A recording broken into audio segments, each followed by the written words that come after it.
Welcome to the People's State Bank Halftime Show here on HBC TV 25. I'm Justin Barrientos, joined now by Erin, the Commissioner of the NSIC. Welcome to Winona. I would assume that the rivalry between Winona State and Minnesota State is the reason why you and the rest of the front office staff are here today. Yeah, it is part of the reason why we're here.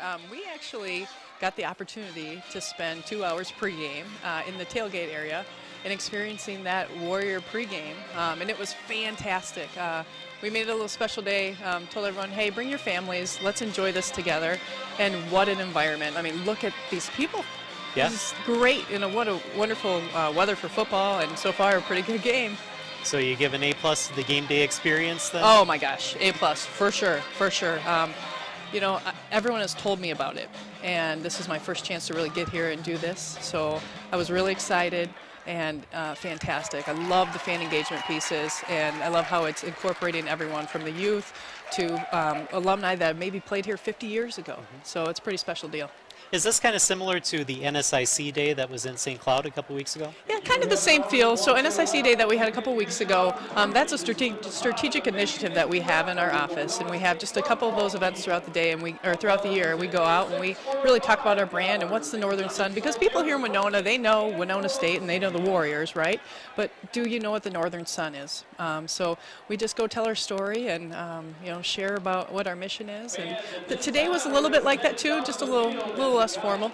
All right, let's talk about the NSIC, because it's a very strong conference. In football, you had 3 or 4 teams that made the NCAA tournament last year. 21 team national championships since 2006.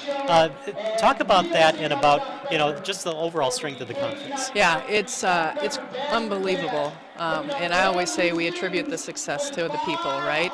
So we have great facilities throughout our league, but we have amazing administrators and amazing coaches who have the ability to bring talent into their institution and use that sports platform to really breed success. But it's just the success in this league, it makes me so proud, because all of our institutions are just so hardworking, right? And they're in it for the right reasons.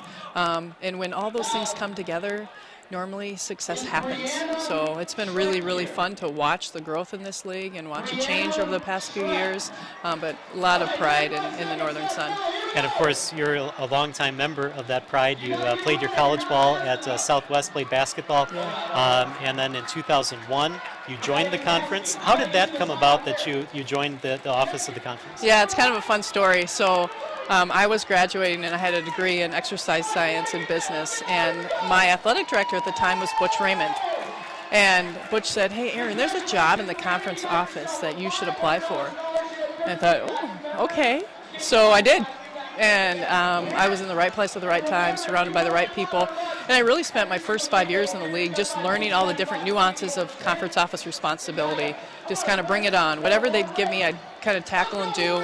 And that's what's the unique thing about working in a conference office. You kind of have to be a jack of all. So I was able to do that, and then Butch was my boss for 10 years, which was really enjoyable, and then fortunate to get the job as commissioner 4 years ago. I'm in my 5th year now, so it's been fun. I am so thankful that I get to work with wonderful people on a daily basis, and we have a great team in Burnsville, and most of us are here today and enjoying the day together. So when along the way did you think, hey, you know, maybe someday I might want to take over for Butch when he's ready to step down? Yeah, it's a fun question.